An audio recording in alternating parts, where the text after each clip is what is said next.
जय जगन्नाथ सांग माने जानिछन्ते प्रभु श्री रामचंद्र जितेबेले राजा होइथिले सेतेबेले कोनोसी भल समय नथिला किंतु से जो समय राजा होइथिले से समयटा को भल करे देइथिले।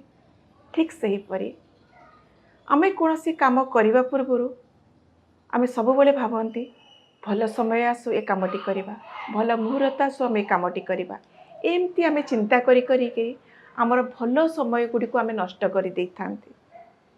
किंतु ता न करिके आमे निजर कर्म एवं परिश्रम बल आमे एमिति काम करिबा जहा फल रे आमर खराब समय आमर भल समय परिणत होई परिबो।